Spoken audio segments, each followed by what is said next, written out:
pessoal, como que vocês estão? Espero que seja todo mundo muito bem. Eu sou a Cláudia, seja bem-vindo no meu canal. Pra quem ainda não é inscrito, corre, se inscreve lá, deixa um like, ativa o sininho de notificação. Isso vai me ajudar muito mesmo. E eu abri uma caixinha de perguntas e esse foi o caso mais pedido mesmo lá no meu Instagram. Então eu não vou nem fazer nenhum tipo de enrolação, eu já vou direto. Então bora lá, porque o caso brutal de hoje é o caso do Champinha. Tudo começa com a jovem Liana Friedenbach, nascida em 6 de maio de 1987 em São Paulo. Na época, ela era uma estudante de 16 anos, ela estudava no Colégio São Vicente, ela era muito estudiosa, inclusive já estava estudando para prestar os cursinhos dos vestibulares, para ingressar em uma boa faculdade. Ela tinha uma ligação muito boa com seu pai, o Ari Friedenbach. O pai dela era um advogado muito reconhecido na cidade. A mãe dela era uma pedagoga chamada Márcia. E eles eram uma família bem estruturada. A Liana, ela tinha um irmãozinho mais novo. E, assim, a ligação que ela tinha com o pai era uma coisa realmente sobrenatural. Ela gostava muito do pai dela, o pai dela admirava muito ela, eles tinham um laço de confiança muito grande. Fazia pouco tempo que a Liana estava nesse colégio novo. E aí, logo, um dia o pai dela foi buscar ela lá na escola e ela apareceu com um garoto. Esse garoto seria o Felipe. Felipe Café nasceu no dia 1º de julho de 1984. Na época, ele tinha 19 anos. Assim que ele viu a Liana no colégio, ele já se interessou por ela. Então, logo, eles iniciaram um namoro. Era, assim, um namorico. Ela começou a falar do Felipe pro pai dela. O pai dela disse que estava super interessado em ver a filha conhecendo outro cara, assim, se envolvendo amorosamente com uma pessoa. Porque o que ele queria era justamente que a filha tivesse experiências de namoro, começar a amar alguém, deixar de amar, enfim, vivências de adolescente mesmo. E aí um dia a Liana chegou pra mãe dela, perguntou se a mãe deixava ela ir pra uma chácara com o Felipe, só que a mãe não deixou, disse que ela não tinha idade pra aquilo. Aí ela falou pra ela perguntar pro pai dela, e aí ela não conversou com o Ari nesse dia, que é o pai dela, ela não falou nada, ela simplesmente deixou esse assunto morrer. E em poucos dias depois, assim, coisa de uma semana, ela chegou para os pais falando que ia ter um retiro da igreja, que era muito comum a igreja deles fazerem esses retiros. Ia ter um retiro jovem que ela ia participar. O pai dela concordou, disse ok. Só que quando chegou o dia dela ir para esse retiro, o pai dela sempre teve o costume de pegar a filha e deixar ela no local onde a excursão pegava, né, os jovens, e levava. Só que ela disse, pai, pode deixar, porque dessa vez quem vai me levar vai ser o Felipe. E aí lá ele me deixa lá, eu pego a excursão e vou. Ela disse que o destino desse retiro era para a Ilha Bela. O pai dela aceitou novamente, acreditou nisso. Isso era numa sexta-feira, dia 31 de outubro. Então, após a excursão sair, né, no sábado de manhã, o Ari começa a ligar para a filha para ver se chegou tudo bem, se já estavam a caminho de Ilha Bela. E assim que ela atende, ele percebe que tá tudo muito mudo, né? Que está tudo muito quieto. E ele fala, nossa, estranho, porque era um retiro de jovens, e jovens costumam fazer uma bagunça no ônibus. E aí ele estranha, mas a filha diz que estava todo mundo cansado, estavam dormindo, por isso que estava aquele silêncio. Ele estranha, mas diz ok, e fala pra ela que assim que ela chegar no destino pra ligar pra ele. Coisa que não aconteceu. A Liana não ligou pro pai, nem no sábado, nem no domingo. Ele já estava desesperado. Ele não quis passar isso pra mãe da Liana pra não preocupar ela, mas ele já estava agoniado. E aí, na hora que deu domingo à noite, ele foi até o local onde as excursões chegavam e deixavam os jovens. E aí ele se deu conta que não tinha ninguém lá, ele era o único que tava lá, não tinha nenhum pai, não tinha nenhum ônibus lá naquele dia. Então ele começa a se desesperar, ele começa a ligar pra uma amiga da Liana. E aí ele fala assim, cara, cadê a Liana? Você sabe cadê ela? E a menina fala assim, ela foi pro retiro. Ele falou assim, cara, para de mentir, a Liana sumiu. É então que a verdade vem à tona. A amiga da Liana confessa que a Liana não foi pra esse retiro, que ela tinha tirado o final de semana pra passar com o Felipe e que eles tinham ido pra um sítio acampar. O pai da Liana entra em total desespero porque ele descobre que a filha não tinha ido para Ilhabela e sim para Umbuguaçu, que era um local ali por perto de São Paulo, assim, era um pouquinho distante, mas tranquilamente você chegava de ônibus e de carro, coisa que o casal fez. Eles pegaram o ônibus lá na rodoviária Tietê, Liana e Felipe se dirigiram até Umbuguaçu em busca dessa chácara do Lê, esse sítio do Lê. E o ônibus não deixava eles exatamente nesse sítio, eles tinham que andar um percurso a pé. E foi nesse percurso que o caminho da Liana e do Felipe cruzou com o do Champinha e do Pernambuco. Liana era uma adolescente muito bonita mesmo, e assim que o Pernambuco e o Champinha viu a Liana, eles se encantaram com ela, acharam ela muito bonita. Ali já começou a gerar o interesse deles fazer alguma maldade contra o casal. No primeiro momento eles pensaram assim, bom, vamos roubar eles, né, porque eles estão aqui de bobeira, eles já conheciam a região, sabia que aquele sítio era um lugar bem ermo, não ia ninguém pra lá, então eles já sabiam que aquele casal ia acampar, eles estavam com mochila, né, bem carinha de trilheiro, de primeira viagem, que ia ficar ali pela região. O Champinha, ele era um adolescente de 17 anos, ele veio de uma família bem pobre mesmo, ele tinha vários irmãos e na casa morava ele, os irmãos e a mãe. Desde criança ele já apresentava alguns sinais de psicopatia. Uma professora disse que ele maltratava animais, ele batia, judiava mesmo dos bichinhos. Chegou a ter um boato que ele também tinha matado um morador de rua.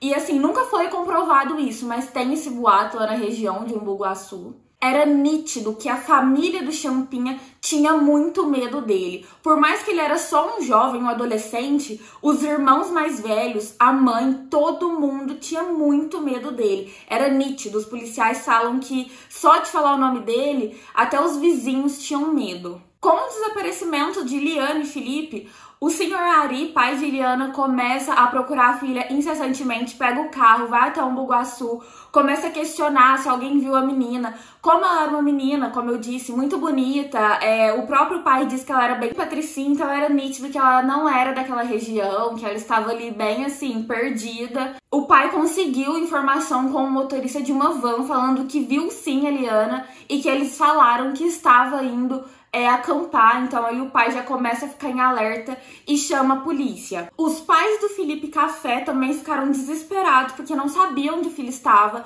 e eles relatam que o Felipe disse que ia sim fazer um acampamento, mas que ele disse que ia com amigos. Em nenhum momento o Felipe disse que ia com a Liana e principalmente, né, que ia só os dois.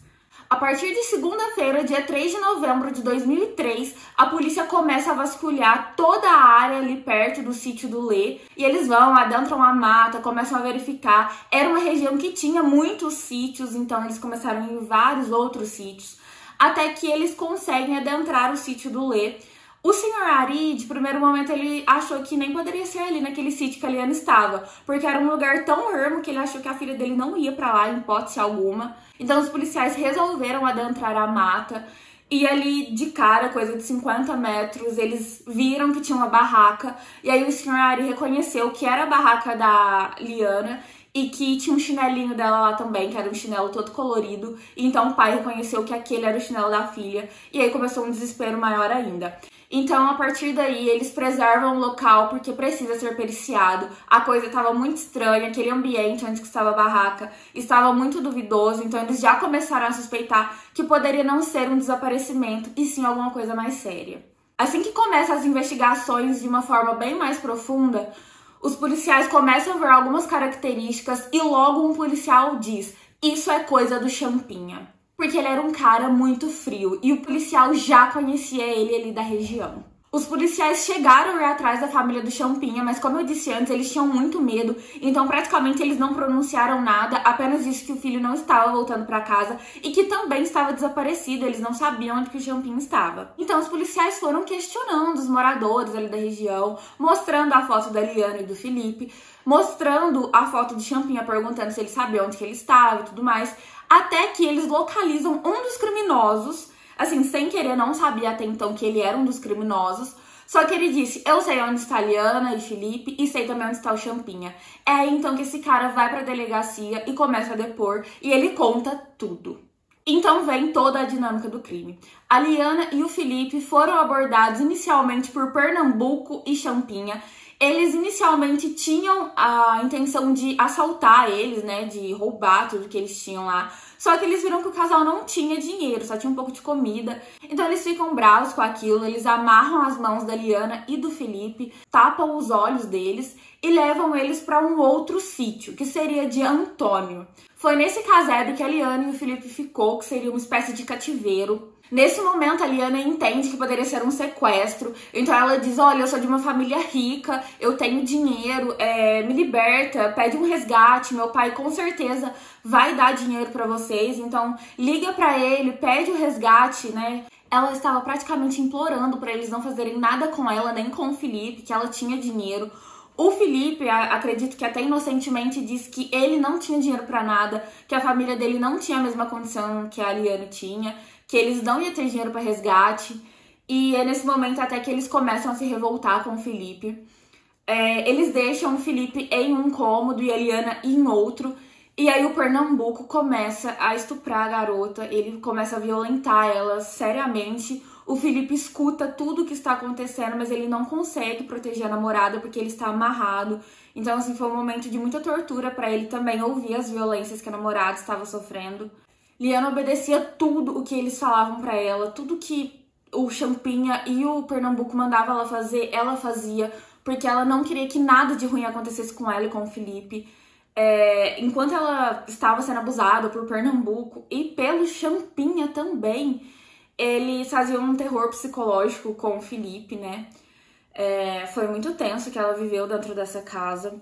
Ela chegou a também ser um objeto do Champinha, porque o Champinha obrigava ela a fingir que era namorada dele. Então, o Champinha realmente chegou no momento desse sequestro que eles fizeram com os garotos, que ele fazia a Liana de namorada. Então, ele abraçava ela, beijava ela, ficava como se fosse namorado mesmo. E a menina, assim, perplexa, em total desespero.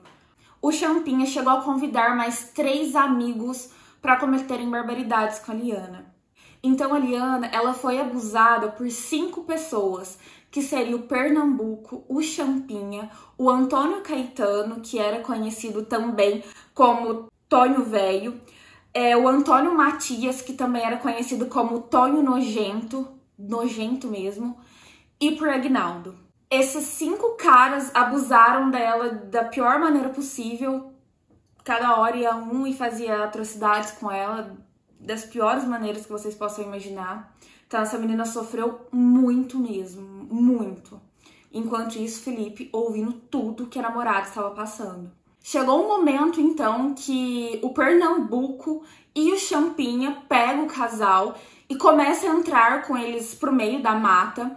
O Pernambuco vai com o Felipe para um lugar e o Champinha vai com a Liana para outro. E é aí que se escuta um disparo. O Pernambuco executa o Felipe com uma espingarda cartucheira calibre 28. É um disparo, assim, estrondoso que a Liana escuta na mata e ela entra em desespero. Ela pergunta, vocês mataram o Felipe? E aí o Champinha diz pra ela que não, que o Pernambuco tinha soltado ele, que ele já estava livre. Os delegados perguntaram por que eles tinham matado o Felipe e aí eles disseram que era porque ele não tinha a mesma condição financeira que a Liana, então que ele podia, assim, ser executado, que estava tudo certo. Assim, eles falaram isso na maior tranquilidade. Depois que o Pernambuco cometeu essas atrocidades com a Liana e executou o Felipe, ele fugiu, obviamente, para Pernambuco, que é a terra dele, né? A terra até que é o apelido dele. Então ele fugiu para lá, ele desapareceu para a terrinha dele. O Felipe, ele tinha várias lesões, lesão no olho, lesão no nariz. A forma de execução dele foi a arma bem próxima à testa dele, então tinha um arrombo gigante da espingarda, foi algo terrível.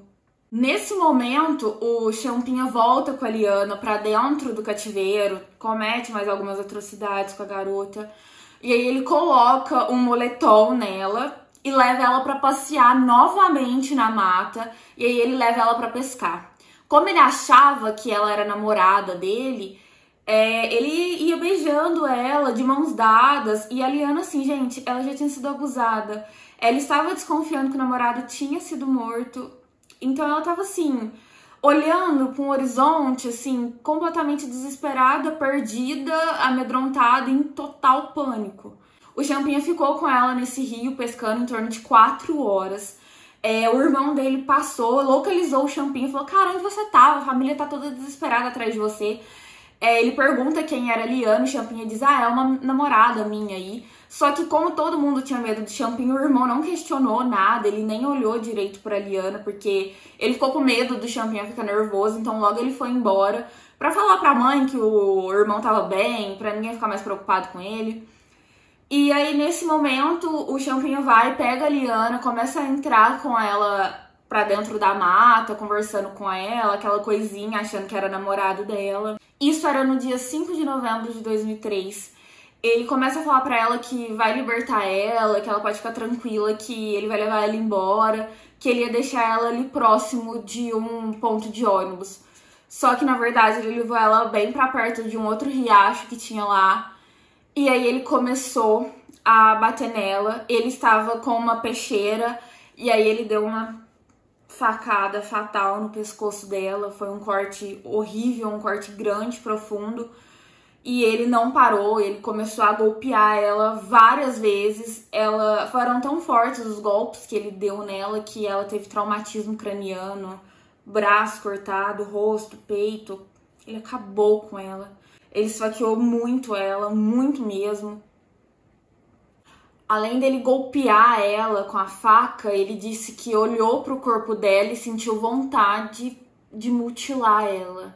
Então, além de tudo, ele comeu parte do seio dela.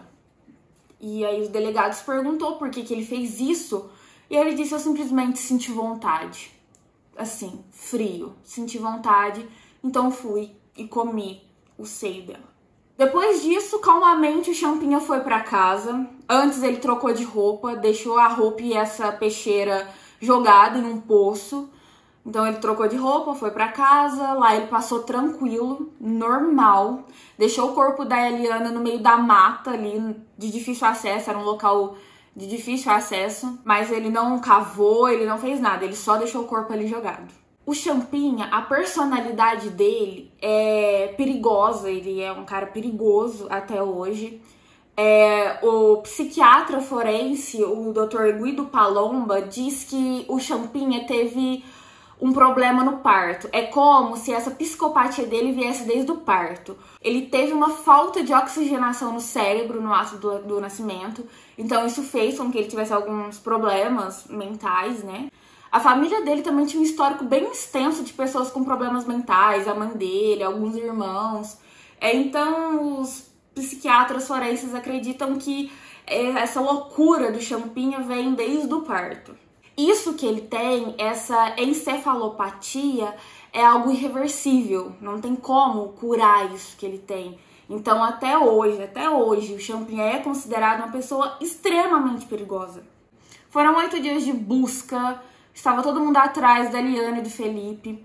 E dentro desses 8 dias, os policiais conseguiram concluir e localizaram todos os monstros que fizeram isso com eles. Agnaldo Pires foi acusado e responde por estupro. Ele foi condenado a 24 anos e 3 meses. Antônio Caetano, acusado por auxílio no sequestro e estupro, pegou 124 anos. Antônio Matias responde por sequestro e pegou 9 anos e 7 dias. Pernambuco responde por estupro e assassinato. Ele pegou 110 anos e 18 dias. O Champinha, na época, ele era menor, então ele foi para a Fundação Casa, a antiga FEBEM. E hoje ele tá num manicômio.